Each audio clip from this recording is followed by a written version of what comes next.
Dave Bellanelli, how's it going? What's up with you, Cam? What's the deal? You all right? Man, everything is good, man. You know, working, staying motivated to see you doing your thing, man. What all do you have going on? Man, so shit, right now I'm working on the tape and shit. I got a couple videos ready to roll for that. Shit, just trying to keep it going, trying to stay consistent, man, as far as the work and shit, putting the work in. Man, that's what it is, man. You know, independent grind is something you always got to stay on top of, always got to work for, man. You know. Well, let's kind of get into your story and everything a little bit and kind of get to know you a little bit better. You know, where'd you grow up at? Shit, man, I grew up. I kind of got like two childhoods a little bit. Like I was born in Toledo, Ohio, and shit. I moved from there in like fifth, sixth grade to Michigan, Saginaw, Michigan. Shit, but growing up in Toledo, it was like shit. I seen like family togetherness, you know what I'm saying? Just being bad in the neighborhood type shit, everyday shit in the neighborhood. Then like as I got older, moving to Saginaw, it was a little different. Like it was more like just more pettiness, more like, you know, motherfuckers against each other instead of with each other where I seen like togetherness, you know what I'm saying? When I was a younger nigga in Toledo to come into Michigan and shit, it was a little different. But pretty much, man, just really the same shit everybody go through for real. I done been in the house, no heat, no water, you know what I'm saying? Last options. Goddamn shit. That's really for real. That just sums it up for real. But once I moved to Saginaw, Michigan and shit, it got a little better for me, you know, as far as my mama and, you know, being more stable and shit like that. Okay, so you moved to Saginaw, Michigan. Now, for people who might not know, how close is that to Detroit? Shit, it's probably like an hour, 2 hour drive for real. 2 hour drive. 2 hours from Detroit. And, you know, well, you had mentioned you didn't have no heat, no water on in the house. Was that in Michigan or was that in Ohio? Shit, that was in Michigan, but in Ohio, nigga, we was like stealing cable, electricity, fucking all that shit down there. Like that shit was crazy. So I mean, we went without it once I moved to Michigan, but it's in Ohio we was getting that shit finessing that shit. Okay, so you moved to Michigan and, you know, you guys have no heat and water, you know, and you're young, you're a kid. I mean, you know, what's school like for you at this time? Shit, school was cool. I was still able to like, you know what I'm saying? I always wore forces and shit. So like before beginning of the year, my mom always bought me two pairs of white forces and shit. And I wear one every day up until them bitches was done. Then I wear the other one the rest of the school year type shit. But she kept me and my little sister clean though for sure. Like I could probably in school and shit. I probably could go about a month to 3 weeks without wearing the same shit. Oh, okay. And you're in Michigan, you know, is this a small town you're living in? Oh yeah, yeah. Shit, it's small. It's pretty small. Shit, everybody know everybody pretty much. If you don't know them, shit, somebody you know them. Okay, and you're growing up, man, you know, things seem kind of rough. Is your dad around? So shit, my pops passed away. I was 8 months in my mama's stomach when my dad died, bro. Damn. Yeah, yeah. Do you know what happened? Shit, I do, but I can't really put it in words. So I don't really be remembering. So I don't really want to say some shit on camera that ain't really how it went. You know what I'm saying? But yeah, I know I ain't just dumb to the fact that, you know, the situation. It wasn't no street. It wasn't no street shit or nothing like that. More so some health issues though. Okay, got you, man. Now you're going to school, you know, things seem kind of rough. You know, are you doing good in school at this time? Are you getting good grades?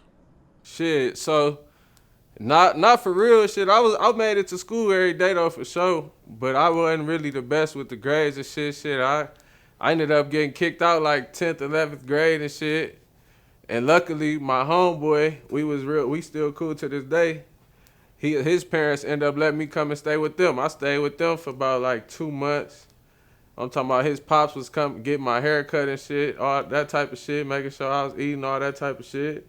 Shit, but you know, school was straight though, for the most part. I mean, that was really the only little you know, hurdle I really had to deal with in high school, you know what I'm saying? But so I went to school to have fun for real. I really was I really wasn't focused on the academics, man. So okay, so you go to school and you get kicked out. Now you go to live with your friends. Do you get kicked out of your house, your mom's house too, at the same time? So yup, I got kicked out while I was still in high school and shit, yup. And why did your mom kick you out? Because you got kicked out. Okay, so you said when you were still in high school. So what happened that made your mom kick you out? So shit, she her husband and shit. We really ain't, you know, get along and shit, but shit, I was just being a kid doing what I wanted to do and shit, and he was trying to like, you know, set some rules and shit where it was kind of too late for that shit. You know, I was already doing what I wanted to do and kind of being who I wanted to be. So it was like shit, I was coming home when I felt like it, fucking leave when I felt like it, and then shit, he called it disrespect, like, but it was kind of too late to try to be, you know, trying to enforce some shit. Okay. Now, you know, what are you doing with yourself once you actually you know, once you actually, you know, leave the house and quit school and everything? Are you working? Are you just? So shit, I ended up graduating and shit. I graduated. I ended up they let me come back and shit. They actually came and picked me up from where I am from my man's crib. Shit, I tried to go to college and shit for welding. That shit's school. That shit really still wasn't for me. So I ain't really go through with that shit. I probably made it about 3 weeks. I ain't even make it long enough to get a refund from their ass, Cam. Damn. Okay, and are you rapping at this time? Nope, no. So I mean, I rap a little bit here and there in the car on some hot shit, like with the homies type shit, but not for real. No, nope. Okay, so you know, you tried to do some welding and everything, and that didn't work out. You know, so what are you doing? What's your day-to-day life like at this point? Shit, then I ended up working 2 jobs and shit, doing some home health care and shit. But I wasn't wiping no asses and shit. I was just chilling at work basically, getting the check. Shit, I was doing that shit. I had moved to the D with my family and shit like that. Shit, I just been grinding for real ever since. Okay, so you moved to Detroit with your family. Yeah, yeah. Okay, and you know, you said you've been, you know, okay. So do you get a job when you get to Detroit? How do you quit your jobs? Do you just quit? Do you get fired? So shit, when I was in high school, I was working for real. I had my daughter when I was in high school for real. When I was my senior year and shit. So I started working. I quit hooping. I was playing varsity hooping and shit. I ended up stopping hooping, working and shit. And shit, once I moved to the D, I just stuck to it. I just kept working and shit for real. But once I moved from the SAG, and shit, I just stopped working there and went on to the next thing, you know? Okay, at what point do you start rapping? Shit, bro. I ain't start rapping till like 2018, 2019. Seriously, like recording that shit, going to the booth, you know, paying for studio time and shit. But I probably been rapping just like on some playful type shit since I was probably like 14, 15 type shit. Is there anything in particular that made you start rapping? Shit, so shit, it's really a couple reasons for real shit. I'll start with the first one, like shit, just like I said, rapping in the car with the homies. I fuck around and had a whole car rocking. But I'm just playing, but niggas like telling me like, damn, nigga, you was going crazy. But to me, I was just like, shit, I wasn't even saying shit. That's kind of, that went into play. And then shit, second shit, once I decide, okay, so boom, I was going through some shit, a lot of bullshit. I was going through life shit, man. On some real shit. I really ain't told too many people this. I was going through having suicidal thoughts, man. I wanted to kill myself type shit, man. So my mama ended up telling my uncle and shit. And my uncle called me like, man, you need to, you know, write about it. Put that shit in a rap or something type shit. So that shit did it. And then once I started doing that shit, I kind of gained a little confidence, and I started recording the shit on the phone, sending it to my friends and shit. And shit, they was like, "Damn, nigga, you rap." Like they responses was like gassing me up for real. Shit, just I'm like, damn, I was just sending this shit on some some bullshit, and y'all niggas making me want to do this shit for real. So that's really how I really started rapping for real. Them three things right there. Okay. Now, you start rapping. You're gonna need money for studio and everything. How are you getting money to pay for all this? Are you just Man, it's crazy. I ain't even think it took as much as it did as far as the money shit with this music shit. I thought it was just buy a beat, put the shit on YouTube. You know what I'm saying? But like I'm probably like 5 years in now, man. But just really once I got to seeing how this shit really go and shit, man, I just really just stuck to the grind, bro. I always worked. I ain't never had a problem working. You know what I'm saying? I done did a little shit in the street here and there. But shit, we trying to do better than that. We trying to do better than that. you're in Detroit? Detroit has a long history of hip hop. Eminem and all. The new wave of Detroit artists.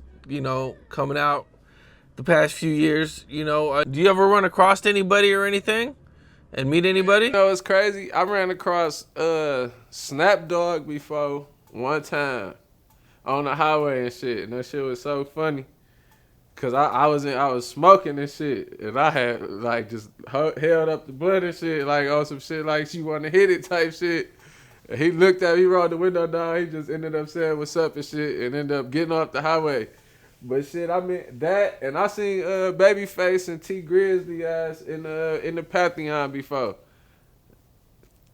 Okay. So yeah, Snap Dogg's a cool dude. I interviewed him a few years back, man. Real cool dude, man. Had a lot of good stories and everything to talk about, man. Most definitely. Now, okay, so you're in Detroit. You're making music. Are you doing any shows or anything? Hell yeah, I've been doing open mics and contests and shit, bro, for a little minute now, for real. For sure. Hell yeah. What's that like for you? Man, that shit, it's I like it. I like doing that shit. I always get good feedback, you know what I'm saying? Shit, actually I'm finna do some shit on the 15th next month. Hell yeah. Okay, you got something planned for the 15th. Have you opened up for anybody big yet? Hell no, I actually been working on that shit, man. I actually been looking into that shit. Okay. Now, is there anybody out there in particular you'd like to sign to? In particular, shit, it gotta be. I had to say like, and I don't got shit to do with like all the rap politics and shit. Well, none of that shit, man. But shit, I had to go with like CMG, a motherfucking like Rock Nation or shit, some shit like that. Somebody that you know what I'm saying, that's got some movement, ain't holding their artists back type shit. When I listen to your music, it sounds like you kind of got like that scam rap type of flow. Is that accurate? That's what you think so? Shit, I mean, I could see why you say that for sure, but no, I wouldn't call it that, bro. No. Okay, how would you define it? So shit, just really, shit, bro, real authentic. You know what I'm saying? I really be telling stories for real. You really just gotta listen. But I really just be telling stories. I be trying to stay away from the shit talking and all that other shit, man. I really be trying to be humble with this shit. I really want to send a message to the younger niggas, man. Like, you know what I'm just saying? Like, it's other shit more important shit than a bitch and money and shit. You know what I'm saying? I mean, I be talking shit because shit, that's what the fuck be going on. But you know what I'm saying? That's really what I want my message to be for real. You said you did say you stay away from the shit talking. It's kind of tempting to do that.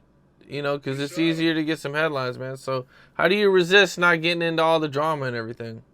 Man, bro, really on the real care, I just stay to myself, bro. I got about 3, 4 friends and my home family, bro. I got a daughter and a wife at the crib. You know what I'm saying? That shit that keep me out the way, bro. Now kind of back to your growing up and everything a little bit, man. Growing up in them, in that type of environment, everything, man. You're gonna deal with a lot of ups and downs. It's gonna be a struggle, man. What do you think was like your biggest struggle growing up? Shit, bro. I mean, I done seen some traumatic ass shit, bro. Like,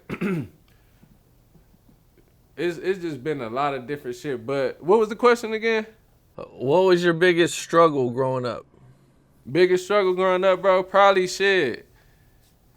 Living in the neighborhood when I stayed in Ohio and shit, Toledo, living in the neighborhood, motherfucking seeing motherfucking junkies and shit lined up through the crib type shit, out the back door and shit like that. And shit, just growing up on outside for real, you know what I'm saying? For real, damn near everything I done learned damn near came from outside. For real, for real. Seeing you said junkies lined up, how did that affect you?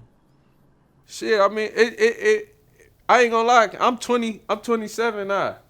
Shit, bro. I ain't see a different picture of life or look at life differently, bro, until about nigga like 24, 25.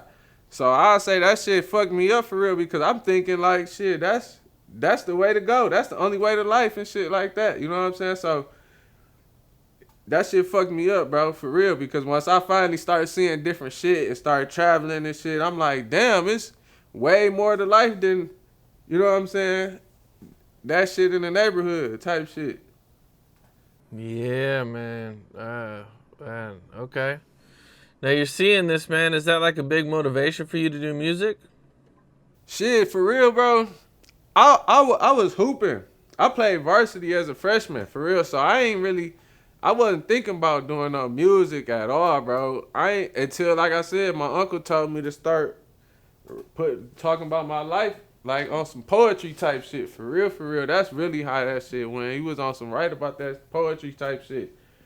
Shit, and then shit, I just started rapping for real after that. You know what it was crazy? I wrote my first song to motherfucking Sauce Walker. He was rapping on that Big Amount, the Drake and 2 Chainz shit. I wrote my first song to that beat off listening to Sauce Walker and shit. And then I wrote a song or two for like 60, 70 days straight, bro. And that was like in 2017. Okay. Now, you start writing and everything. How do you stay motivated going through all this? Because music business it's tough, man. It's tough to make it. It's tough to get your foot in the door. It's tough to meet people. It's tough to network. Tough to get a deal.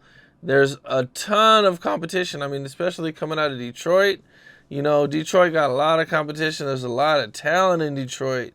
So, going through all that, man, how do you stay motivated?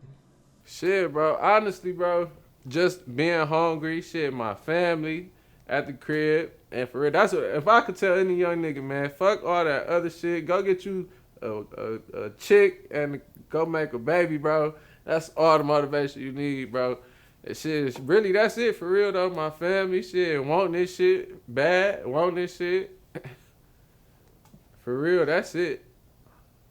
All right. Now being in the music business or trying to be in the music business, growing up rough and everything, what are some traumas that you've dealt with that have made you who you are today? Shit, bro, on the real, so I can tell you, shit, I could go from here till tomorrow, bro, but shit, like, nigga, this is a Saginaw story, shit, I was probably like senior year high school and shit, we used to be chilling in the neighborhood, and fucking, the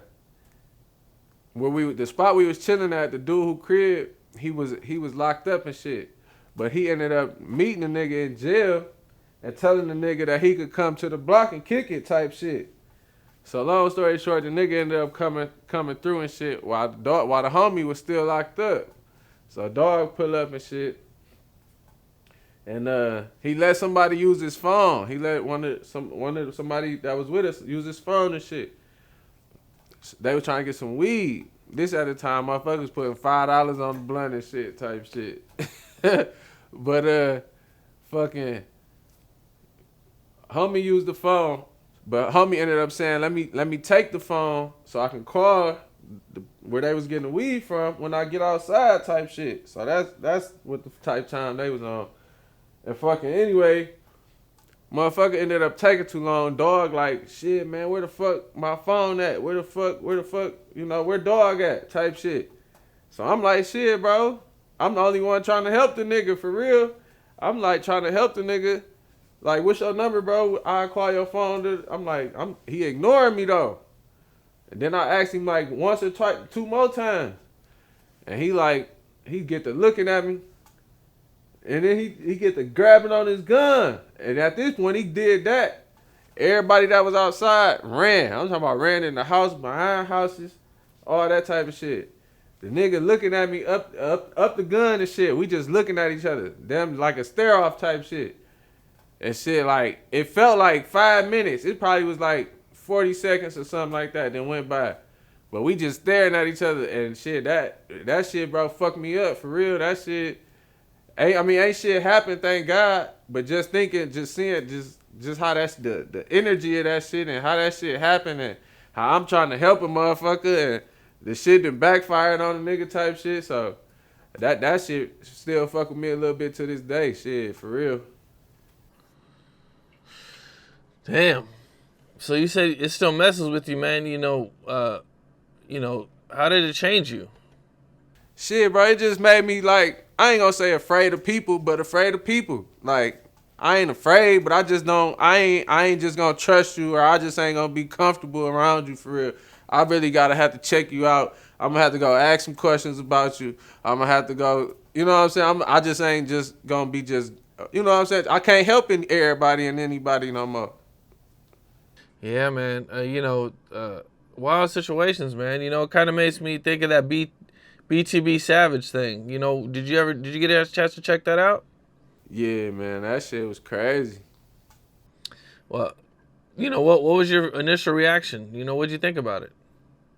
Man, that shit, that's some different political shit for me, man. That shit too deep for me, but shit. I mean that internet, all that shit, man. This shit fucked up out here, man. He's gotta stay off the internet with all the other shit. That's all I really say about that. So what all are you working on? What do you got coming up?